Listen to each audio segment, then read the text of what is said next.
Okay, we are now live, I believe.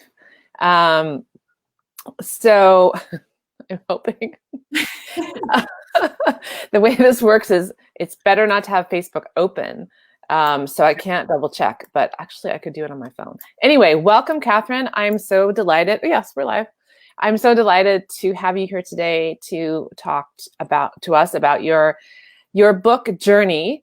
And I'm just going to do a tiny little check on my phone to make sure that we are in fact live Okay. on Facebook, because I live in dread of tech issues. Oh, there we are. Okay. Look at that. We're Wonderful. live. Okay, perfect. Thank you so much for inviting me today, Joelle. I'm excited to spend this time with you. Thanks. Yeah, me too. I really love doing these conversations. It's really fun for me, even though I know your story, to catch up and to remember and to hear what's new. So a little bit of background. So I'm Joelle at Brooklyn Book Doctor. I help people write books, nonfiction books that help to change the world in some way. And that's definitely true of your book. And you worked with me in Book Proposal Academy in 2020, the epic Book Proposal Academy that started before the pandemic and went through the pandemic. And you did come out the other side with a finished book proposal. So our conversation is going to pick up from you having the finished book proposal and take us on a journey to what's happening now. But I also wanted to give you a chance to introduce yourself. Tell us about you, where you live, and what your book's about, and the title, and all of that, so we have that context. Sure. My name is Catherine Gray, and I am the writer of a blog called Unsilenced Woman, where I write mostly at the intersection of motherhood, healing from trauma, and sexuality. But I write about a range of topics within motherhood and just humanhood as well. I live in Jackson, Mississippi with my partner and our two young sons who are 4 and 2. And my book is called Proud Flesh, A Mother's Quest for Healing and Pleasure. And it is a memoir that shares my experience of how pregnancy, birth, and postpartum stirred up prior trauma, sexual and emotional trauma from earlier in life, and then offered an invitation and a path to profound healing. And I'm really writing this memoir to help women in healing believe that they can move beyond pain into pleasure. They can recover trust in their relationships, find joy in their bodies again, and that motherhood can be a powerful aid rather than a hurdle to this transformation. Wonderful. And that was such an amazing, succinct description of your project.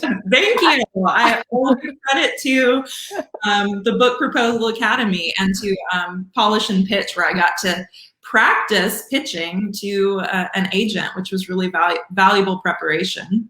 Great. Yes. And I just want to put it in some deep context for people, which is that when we started Book Proposal Academy, we did some idea work, and at the end we did some idea work, and then in the mastermind Polish and Pitch, we polished that up too. And I know that you heard from agents when you were talking to them that they were like saying, like, that's how you do it. That's how you give me the nugget of what your book is, which is a thrill. I'm so thrilled that it works.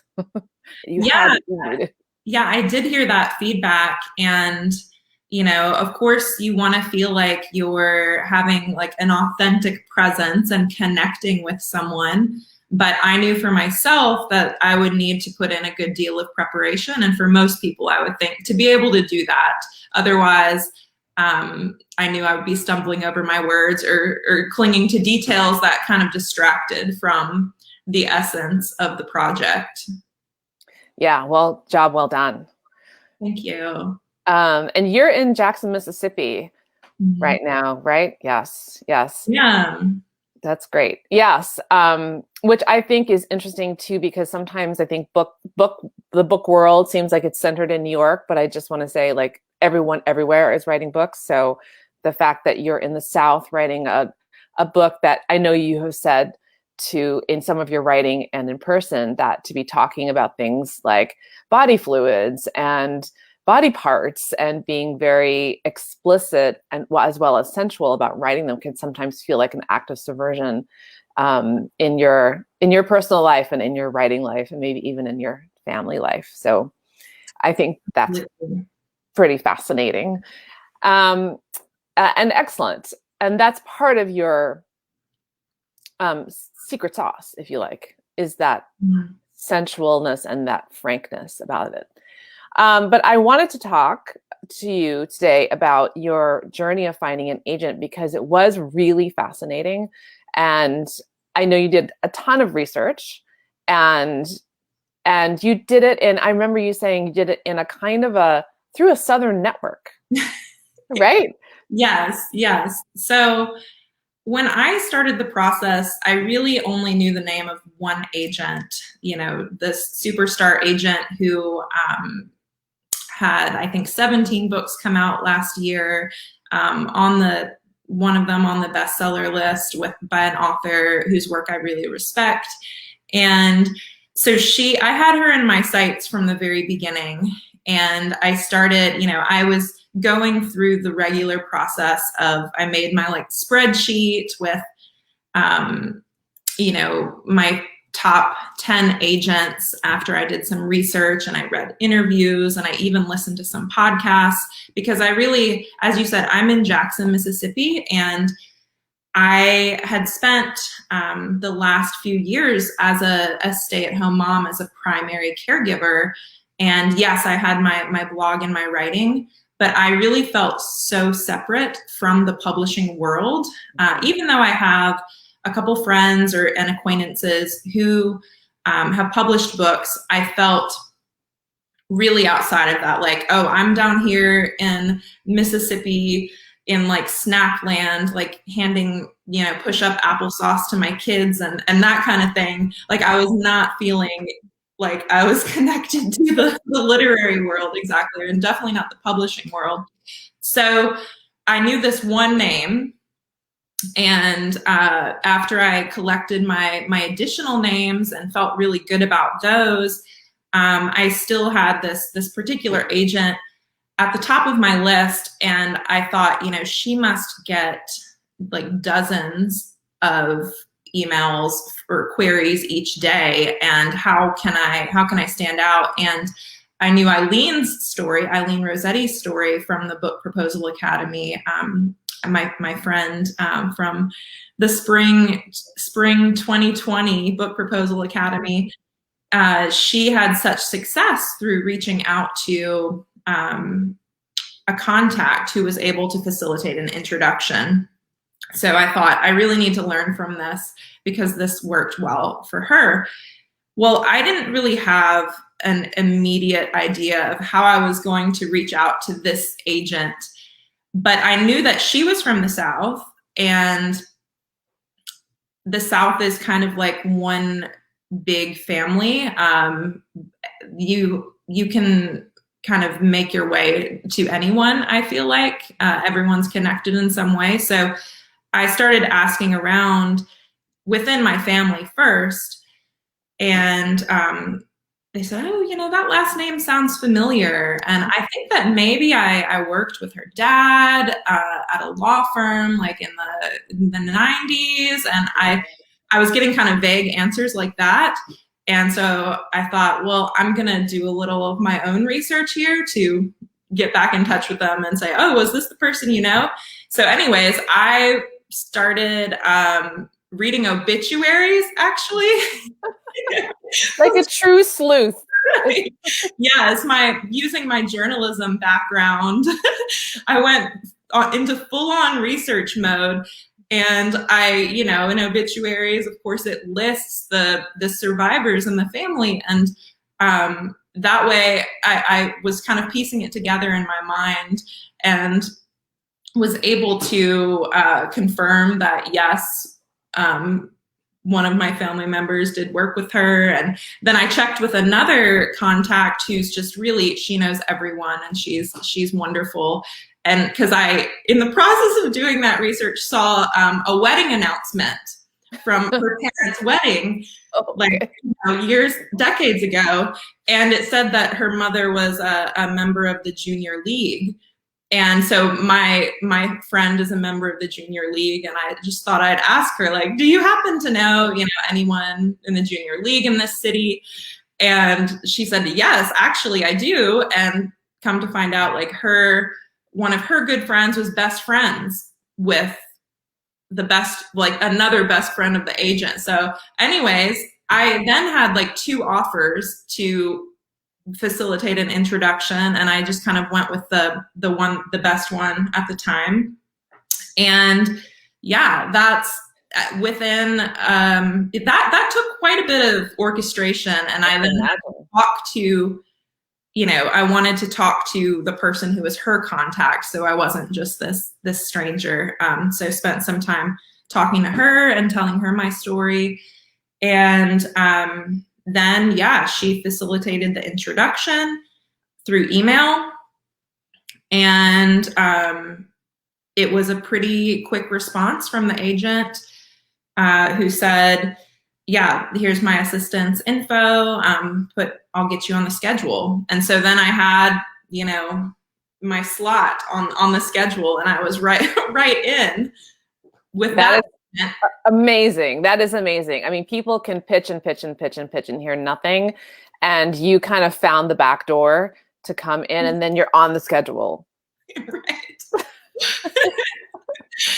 Yes, it was kind of fun. And it did feel like a very Southern version of the networking story. Like, could be a short story or something. I was thinking that. I was totally thinking that. Yes. So you got on the schedule, and then you talked to her, but that is not who you went with, right? No. Right. Okay. Tell us what happened. Yeah. The plot thickens. I got on her schedule, and we ended up having to reschedule a couple times. And in the meanwhile, I've been hearing back from other agents, and I can go into that more soon. But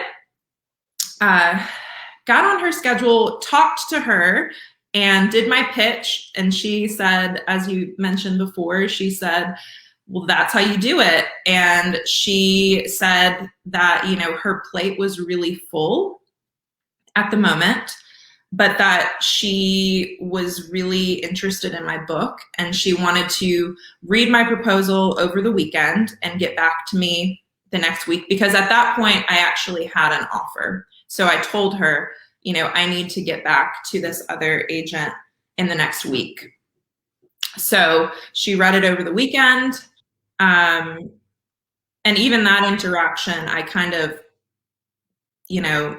had to tease out that interaction a little bit, because she was like, well, when you get your stuff together, just let me know and send it to me. And I was like, well, I actually have it all together, and I have an offer on the table, and I need to get back to her in a week. That is amazing. I mean, the clout of that is amazing. Like, you were just like, I'm ready. I don't know about you, but I'm ready.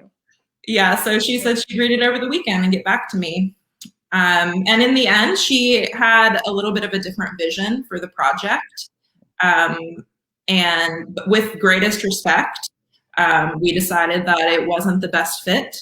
And but it was still a really fun and empowering process, and we're going to stay connected to. And she, said that she would be happy to be a resource for me in the future. That is amazing. Yeah, and I remember, if I recall correctly, excuse me, that she wanted you to take what is a memoir, and a very personal memoir, and make it something that had more of a sociological context, or something that had a broader, had more facts in it, maybe, that wasn't really the direction that you wanted this book to go in. So that's how the visions didn't match. Right. I think that's really important. The reason I want to underscore that is that Imagine, I'm just imagining you've done all this work to sleuth this agent. She's your number one choice. She's a top agent with bestsellers on her list. I mean, the draw is incredible, and the desire to sign with her must have been really enormous. And yet, when it comes down to it, when you read her feedback and think, you know what, that's not really the book that I can stand behind, or that's not really the book that I want to publish. And then you have that moment of having to decide, do I want to make the changes that my dream agent is asking for, or do I want to stay with the book that I'm writing? And how do I know which is the best decision to make? Like that just seems like a momentous turning point in your project. Was that anywhere like what you went through?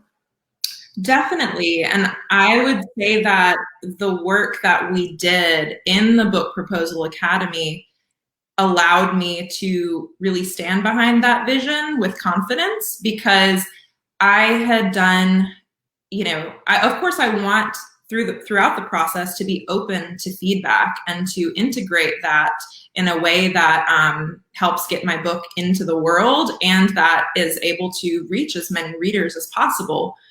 But at the same time, I'd done so much thinking and work to figure out what is the best way for me to tell this story. Not even the best way, but how can I even tell this story right now? Like, what is alive to me in this story? And, what is the, not just my vision of the project, but the integrity of the project? Where does that feel like, that pulse is for me? And, I could have revised my idea and my chapters and resubmitted to her. But I had an offer on the table from an agent who seemed like a wonderful fit and who was completely in tune with my vision, while also having some really valuable insights. And there was kind of an electric creative energy between us, where when we had our initial conversation, we talked for almost 2 hours. We were really, yes, we were really locked in with the ideas. She answered all of my questions in a way that was very honest and transparent, but also gentle, direct. I felt like our communication was really compatible, and it had felt that way every step of the process, that, she was really prioritizing my vision and kept going back to that I already had a very clear vision for the book, and her job was to help make that vision come forth as clearly as possible and to help it really shine and make sure that it was coming off the page in the way that I intended. And that is really so important. You highlighted so many important things there. First of all, that you have an excitement about the agent that you're working with, that you feel like she got where you were coming from, that she could easily step on board with your vision, and that her commitment was not only to get you a book deal, but also to amplify that vision as best she could. And that even came down to the editorial suggestions she made for your sample pages, right? Yes. Yes. And was that easy to take her feedback? Like, did you think like, okay, I'm able to hear what she has to say, or was any were you feeling like, I'm done, my proposal's done, I don't want to touch it? It was easy to take her feedback in one way, because I was excited to have this new partner on board in the project, and I really respected her opinion and wanted to move forward following her advice. But even in the feedback that she gave me, well, first of all, the proposal itself, she said, I wouldn't really change a word in the proposal. She was, with the proposal that we made together in the Book Proposal Academy, she said that it was exceptionally strong, and that she was really struck by how well put together it was, not just in, the form, but also in the content. When I told her about the BPA, Book Proposal Academy, she said, wow, I'm really glad to know that there are programs out there like that are helping writers through this process. Yay. Yes. So the proposal itself, she thought was set, ready to go. Of course, once I made some changes to the sample chapters, I had to rework my chapter summaries section of the proposal to reflect that. But even with the sample chapters, with the revisions that she suggested, once again, the communication was really ideal for me. The way that we worked together on that she wanted to make sure that, for example, that the tension of discovery that is so important to a story, that was kind of unfolding in a way that had a sense of immediacy to it. And of course, writing the book, I'm coming from a sense of closure to some degree, one point of closure. And so one thing we were doing was to try to find moments when we can really tap into the tension that I was feeling there, not in a cheap suspense kind of way, but in that sense of immediacy, like we're experiencing this story with you. And she also just was looking for any missed opportunities where, maybe I had touched on something for a sentence and she thought that could use a few more beats. And we looked at structure as well. But through all of that, I felt just utterly respected as a storyteller and as the author of the book, that she wanted to check in and make sure that any of her suggestions that it was my decision of what I wanted to do with those suggestions. And we also were able to have, some good discussions about points of things that were still questions in my mind. That's awesome. That it just sounds so productive and right on track with your ideal and anyone's ideal experience of working with an agent, like someone who's not just going to go to bat for you, but also has an editorial eye and wants to weigh in, and you feel so comfortable with them that you know where to trust their feedback and where to trust your own instinct about it. I realize I should reintroduce you because we've been on for a few minutes, and if anyone has joined, I'm here with Catherine Gray, who was in Book Proposal Academy last year in 2020, and she is the author of the soon to have a book deal, I'm just going to say that's going to happen, of a memoir called Proud Flesh, A Mother's Quest for Healing and Pleasure. And we're talking about her journey from book proposal to having an agent to sending it out on submission, which is what's happening right now. You are sending it out. Yes. So how's it going? It's going well. The fall was crazy. So I ended up signing with her at the beginning of October, which was about almost exactly a month after I started the querying process, and took the fall to work on the revisions and, send emails, samples from the revisions back and forth. And of course, it was a crazy fall to begin with the election and pandemic. So it really was good to take a little breather.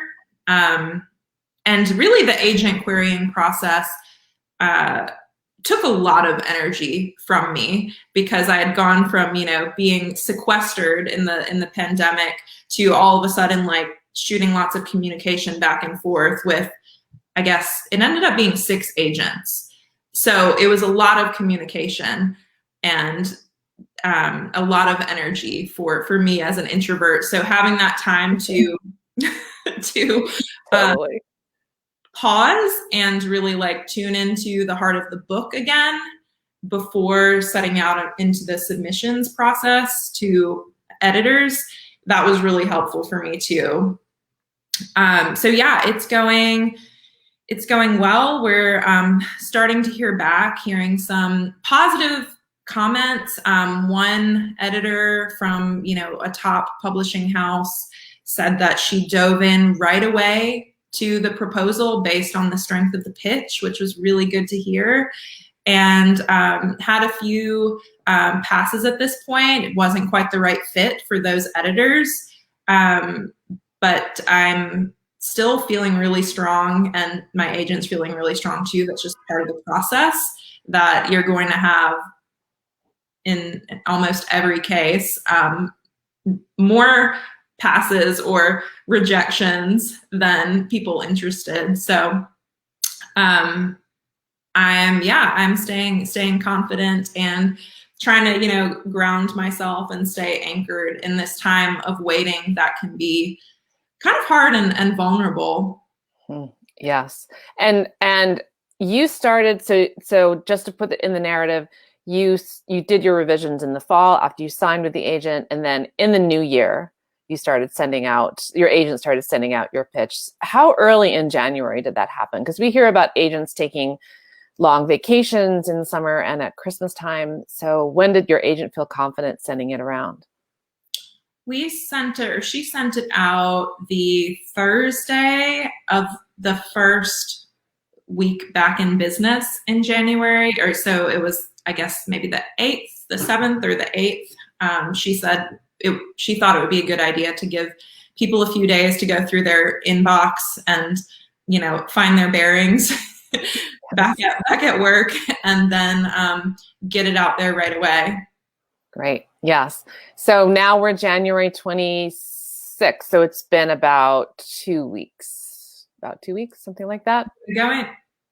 2 weeks, going on 3, maybe. Yeah, going on 3, somewhere in there, and things are happening. You're not waiting months and months to hear from editors. They're getting back to you right away. Yeah, that's been really exciting to begin to hear feedback from editors at the top publishing houses, to hear comments about my voice and the story and the impact that they see it can have. Even if it's not the right fit for them, I feel so kind of in awe that I'm to this place where editors are reading my book, and there is the sense that people are diving into this material, and that it's on the reading list of the editors on our submissions cycle. Yeah, that is so exciting. It's when the rejection feels like an acceptance. You're on the right path. Right.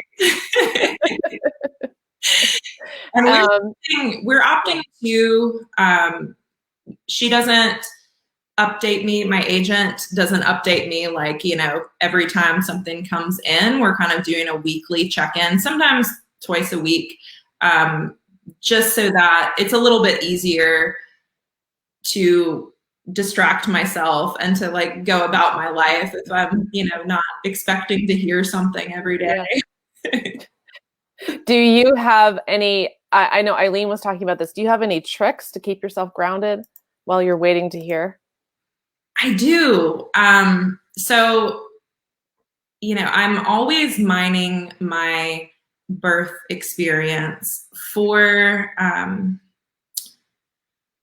insights that can help me move forward in my life in a way that feels nourishing, because birth was such a telling container for me and preparing for birth. And so I look back to that always to see what did I do then that helped me prepare to be in that space of transformation and intensity. So one thing that really helped me was affirmations, which I'd kind of I wasn't really buying that before birth, positive visualization or affirmations. I was kind of skeptical of that. But one thing that I'm doing now is not every morning, but on mornings when I'm waking up feeling particularly anxious, like I'm not even always linking it to the submissions process, but I'm just waking up feeling like Yeah. buzzing. Yeah. I've been lighting a candle and sitting at my writing desk and writing out the names of the editors who are reviewing my book. And I've been writing down, I have it right next to me, something that I don't write the same thing every time, but last time I did this a few days ago, I wrote down all of the names, and I wrote, may my words speak to their listening. May my story stoke their mission. May they see possibility and impact. May my words land in a place that needs their warmth and connection. And then I also, in that, I write something out to the people who have decided that the work is not a great fit for them right now. So I'll say something like, with loving wishes and greatest respect, I send this editor to pursue and magnify voices that have the power to light up the world. I send gratitude that they have spent time with me. That is so powerful. That is really amazing. It's like you've made a container for the meeting of your book with these editors, and also for the possibility of change on a broader level, because your book really is talking about the experience of motherhood and the transformation that can happen, especially as a trauma survivor, and thinking about motherhood in a public sphere from a new perspective, or a fresh, something that women might talk about, but we're not really seeing represented so much literarily. So I love that. It's very generous, what your invocation, and I love that the trust that's a part of it. Um, that's so powerful. I'm really glad I asked that question. I never would have expected that answer. I love it. Thank you. Yeah, I started by talking about the affirmations, which that is more of an invocation, what I just read to you, but I have the affirmations too, which I wrote down. I first wrote them down when I was about to have the conversation with that superstar agent, and I was, feeling nervous, of course, and I was trying to ground myself. And so then I was writing down affirmations like directly before the meeting, and I wrote down things like, I believe wholeheartedly in what I have created. The universe is friendly and conspiring with me to help this book be born. My presence is calm and passionate, like the energy I wanted to bring to the meeting. I summon life and love to flow through these conversations and this whole process. This book has its own soul contract with the universe, something bigger than my work, plans, and striving. And I think that some of these were inspired by Julia Cameron's book, The Artist's Way. Yeah. I turned back to that resource, and I think that that's where I got the idea for some of these affirmations. It's so great. And there's some comments coming in.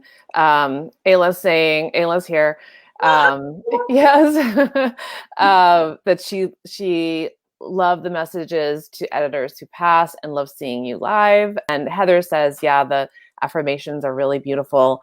I love, that actually reminds me that 7A, when I talked to her in the summer about her book writing process, she talked about calling in the ancestors. Like that was part of her process that she came to when she was teaching herself how to write the book. And so I think that the greater point is that we all have to draw on whatever esoteric connection we have to whatever process we're in order to see ourselves within this larger personal context for what's possible, for what's happening, and for what's possible. That might be a reach for us, but is definitely, we know it's possible. We see people pitching, we see people writing, we see books come out, but placing ourselves in that when we haven't experienced it before, we need some kind of container. So I love what you made. It's brilliant. Very inspired. what you were saying sparked a couple thoughts from me about the ancestors. That's really beautiful. And one thing that I did was I actually have a picture of my great grandmother who was Cambodian, and we actually lost track of her in history. We're not sure really what happened to her, and we don't know that much about her either. But another thing that's been grounding in this process has just been thinking, I get to do this, and I'm really the first woman in my family to be able to be in a position like this. And I'm the first woman in my family to have a 4-year college education and then beyond. And so I really feel such gratitude that I get to be in this position now. And I also call on that power that I have this power that they had power in their own ways. This is something different that I'm summoning, and that really fuels me too. Yeah, that's amazing to feel the lineage behind you, even this lost relative, that you could still feel a connection to her story coming through yours, even if you don't have direct knowledge of what that is. Yes, and their sacrifices. Right. That is so powerful. Wow, I love it. Thanks for sharing all of that with us. It's really, and also I was thinking, oh, there's your next book right there. Maybe so. I really want to travel to Cambodia when it's safe.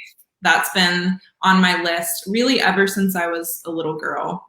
It's been a desire of mine, and really a mission. Yeah, and I do have, Heather has a question for you that I'm going to ask in a second, but I just want to say that I remember us talking about as a part of this book, like, did your ancestry belong in this book? Mm-hmm. And my feeling was maybe a little bit, but not too much. But your story is so fascinating. The Cambodian, the French side, and now the Southern US side, there's a lot in there. And especially talking about lineage and motherhood and secrets and lost histories. Very rich. That could be really exciting. But anyway, back to the present, not to distract you from what's happening right now. Heather asks, going back to when you're talking about what you're hearing from editors, have you seen consistent notes across the board from different editors, or are the notes vastly different from them? That's a good question. I'm not seeing, very descriptive notes from all of them. I guess there have been 4 at this point. That's something that we're keeping, we're keeping our ear to the ground on that, and my agent and I. And, if we do hear kind of similar comments, for example, like tying in more, cultural criticism or something like that, if that comes from, multiple places, then that's something we can consider. But I am hearing, one thing that I'll say is, going into the process of querying agents and then submitting to editors, I really had no sense for what kind of response would be. And I knew that sometimes you don't even hear anything. You don't, or it could be months, or it could be a day. You just don't know. And it's sometimes being on the outside of the publishing world, you can feel like it's just this machine. It's just this machine moving, and you kind of lose sight of the humanity of each person in the process. And I've been just so heartened by the warmth that I've received every step along the way, and that, agents and editors have taken the time to really lift up what they've seen in my writing and in my story, and to wish me the best, and, to respond with a deep respect that feels, makes me feel seen. And I feel like I've been trying to tap into the humanity of the process all along the way. Like, Eileen first gave me this idea, Eileen Rossetti from the Book Proposal Academy, 2020, spring 2022, to, look at pictures of every agent. And I did that. And then I've done that with the editors too. I've, looked at their faces, looked at their pictures, and reminded myself that these are people, and the deep intention that they use in discerning which projects to pursue. I also have a lot of respect for that, because they really consider if they're the best advocate for this book at this time. Do they have enough energy to give to this project, and is it really lighting them up? And those are things that I want. So I don't mind if someone doesn't have that, because I do believe that there's at least one editor out there who does have that for my project. We just haven't connected yet. That's an excellent point. You want the same passion from your editor as you have from your agent, and possibly even more of a personal connection to them, so that you know that they are going to be on board with your material and all the sales meetings and all the business that has to happen, that they are inside that machinery for you, with you, and that they know they're a good gauge of their own bandwidth, that can they get on board as much as they want to or not. And again, I love that exercise of thinking about, these are real people with real feelings. They have a passion for the books that they work on, and they want to give that to your project. And if they can't fully give that, then they're going to pass. And that's actually a service to your project, even though, of course, you want to land somewhere and have it be a done deal, right? And just know, okay, now you're going to write it and it's going to come out. That's what we're trying to get. Right. I wanted to know, and maybe as a final question, because this has been a great conversation, so interesting, but I don't want to keep you here all day. But as a final question, is there a publisher that you're really, really dreaming, hoping will be the one to pick it up? Or do you have a top 3?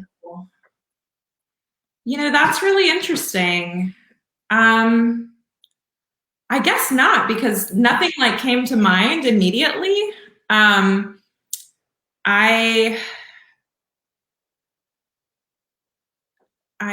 don't really have an easy answer for that. I did research different, the different publishing houses, and looked at the submission list with my agent. But let me look back at my list. I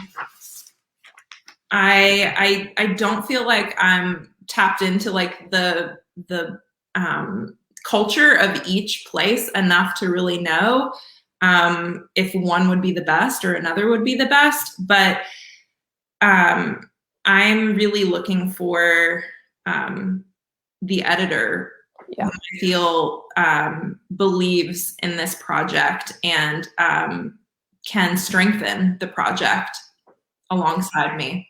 Yeah, that's definitely an excellent criteria. And you don't need to go any further than that, really. Some people have strong ideas or attachments about certain publishers because their favorite authors were published there. But then again, publishing is changing all the time. So if a great luminary was published with Simon & Schuster in the past, doesn't mean that Simon & Schuster is the same publisher now that it was then. So I think focusing on the editor and getting the buy-in from that right person who has the bandwidth, that gets the project and wants to take it forward, is the right way to go. Is there anything else you want to tell us before we wrap up a little bit? I'm going to say a little bit more about Book Proposal Academy, but it's been wonderful to talk to you. Such a great conversation. Good. I always enjoy our conversations and being in your presence. And I guess that's the last thing I'll add, that, the community that I met and developed, that we developed all together, and that you created that container in Book Proposal Academy, that that has made this process not only more enjoyable, I mean, it's been so much fun, but also sustainable, I feel like, because it is a long, it is a kind of a long game.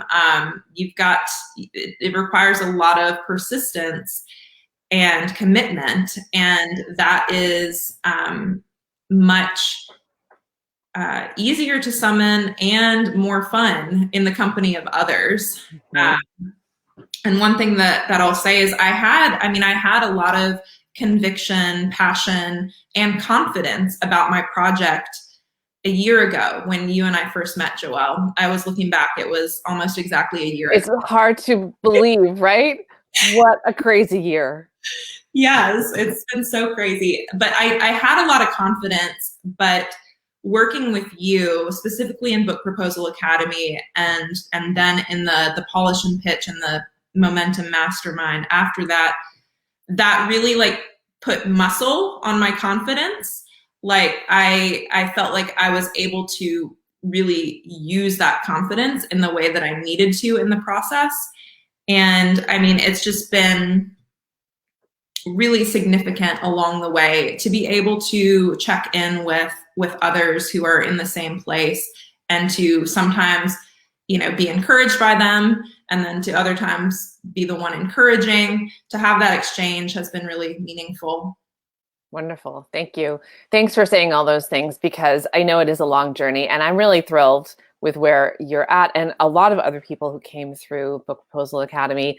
It is really wonderful to see people take up that mantle of authorship and do whatever is necessary to get their book out there, because really ultimately it's about the passion, like you're saying, behind the idea, behind the project, and shaping it so that the industry pays attention is the key factor to crossing over from wanting it to be a book to really having a good shot at it becoming a book. And that's what we do in Book Proposal Academy. That's how I try to serve people, is helping people cross that bridge. So wonderful. I'd love to hear your feedback again. And I just want to say, for anyone listening to now or to the replay, that applications are open for Book Proposal Academy. The link is there on the screen. It's brooklynbookdoctor.com/BPA. And applications are open until February 3rd. So you've got a week or ish to apply. We have 10 spots and 4 are already taken. I think 5 will be up to 5 today. So do take a look. You can hear what other people say, and the application is there. Obviously, reach out to me if you have further questions, but there's a lot there. And I will say it's my pleasure to work with people like you, Catherine, who go from, I've got a great idea, to like, I'm about to get a book deal. It's so thrilling. There's been a lot of evolution, and you came in as a strong writer, and I've just watched you blossom, and you're on the doorstep of a deal. And I just can't wait to see what happens with your memoir. And so big congratulations for everything you've done so far. And I just can't wait to see the next steps. Thank you, Joelle. And it's been truly a pleasure to work with you this year, and to get to know you, and to receive your guidance along the way. I will never forget it. It's been a delight, and just inseparable from the memory of this time, from the pandemic, and from really launching my career as an author. Right. Exactly. It's wonderful. Yeah. My heart is like, oh yes, this is all that I want. We have all that we want. We have all that we want, and more is coming. So right. Good. All right. Well, thank you so much for joining today. And thanks for staying on for 49 minutes. We talked for a long time, but I really enjoyed it. And it's such valuable information and insight. So thanks for sharing so generously with all of us. Thank you for the opportunity. All right. Talk to you soon. All right. Bye, Joelle. Okay, bye.